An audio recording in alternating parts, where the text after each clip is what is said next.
I thought I'd won. I was pretty sure of that. And then you have to go and stand and wait for the marks, and there's always a little apprehension, I guess.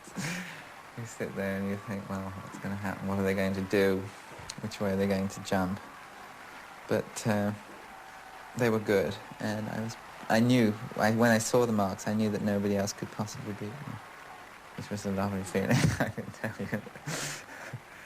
And I was just very excited when we went for the medal ceremony, and I think it's more than when they put the medal around your neck, it's when the man on the loudspeaker says that you're Olympic champion. When you actually hear it out loud for the first time, that means a great deal to me. Olympic champion, John Currie.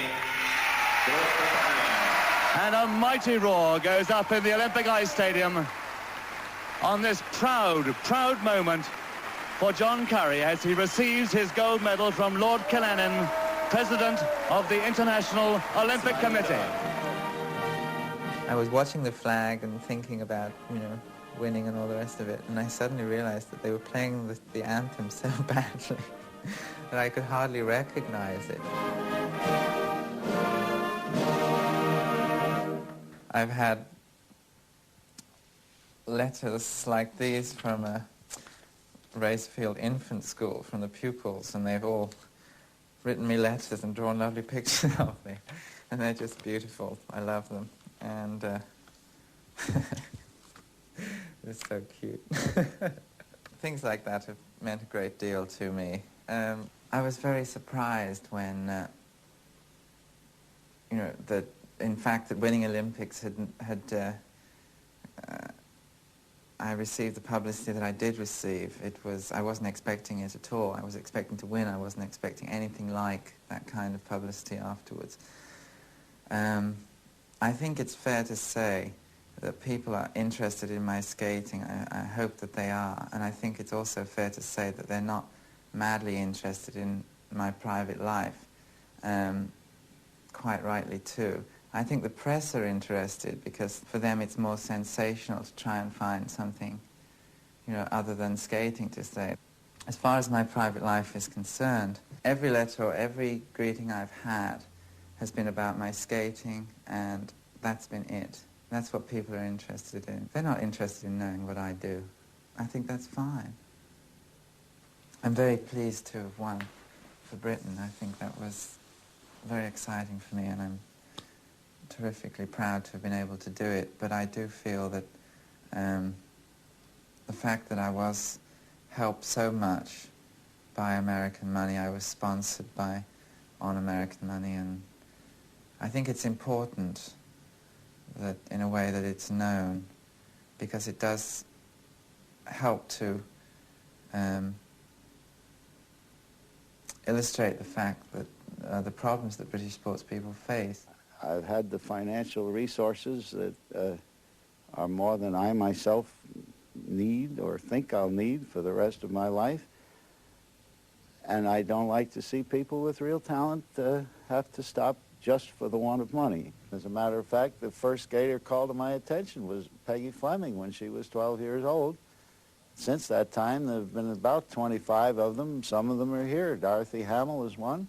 Babylonian Gardner, the pair, and our other U.S. pair. My basic principle would be that people should help their own countrymen.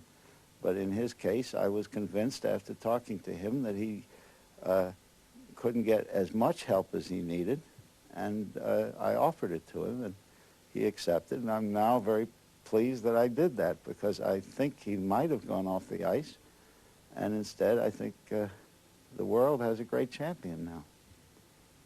My mother's always talked about coming to an international competition, the Europeans or Worlds, and I always used to say, oh no, wait till next year when I'll be doing a bit better, because I would have hated her to come in, 7th or 5th or whatever. I would have thought that was, kind of miserable. And so I was always, as far as I was concerned, she'd always been waiting till next year. But this year she was very strong, and she said, no, I'm going to come to Olympics. And I said, fine, that's great. It's lovely to have you there. And we made an agreement not to see one another before the competition, simply because I'm not used to having her around before competitions. It was so good that she was there. It was just so fantastic to see it. And even now I can't believe it, because I see things on television with his name mentioned. And I think, oh, yes, that's John, you know, and it's still so wonderful, really. At the age of 7, I took him to see Aladdin on Ice, and he wanted skates for his birthday. So I bought him the skates, and from then on we used to take him twice a week, or I had, just as a hobby, and he was very interested and always wanted to skate a bit more than anybody else. Anyway, when he was 9 and 10, he went more often, and at the age of 17, when my husband died, he decided then that he wanted to go to Richmond. From there on, you know, he worked very, very hard at it all the time. I know John has found it difficult to skate the way he's wanted to for many years, but when he first started, Mr. Vickers of Birmingham was the man that taught him his style, and I've always said to him, well, you skate the way you want to. Very often when he hasn't won a competition, you know, he said, oh, well, perhaps it's me. He's never blamed anyone else, and he said, I just can't skate any other way. I felt that this year winning was really a great mark in the acceptance of what I've been trying to do with my skating. My skating has been criticized a great deal over the years because of the artistic element. I'm a skater, I'm not a ballet dancer, and I don't do ballet on the ice. I use the balletic form and I use dance form, which I think is different from saying I'm a ballet dancer on ice. I mean, I don't try to attempt the same steps on the ice that a dancer would do on the floor. I just merely use the form, which I feel is very beautiful.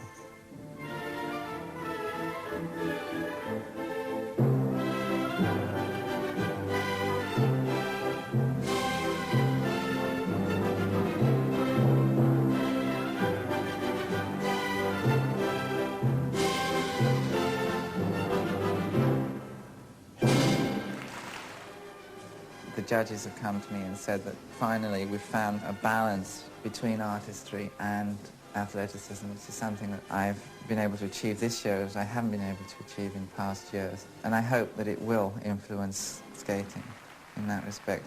I think that skating should be very good to look at, firstly. I don't think there's any merit in being able to jump this high. If to do it you have to, you know, run around the rink 3 times looking like a crab, you know.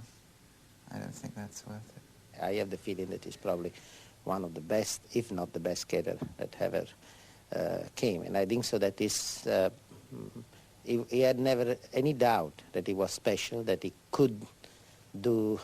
The only doubt was how to convince the other people, how. I think he went through a period of very difficult period because nobody really liked his way of skating, and he was quite ahead of his time, and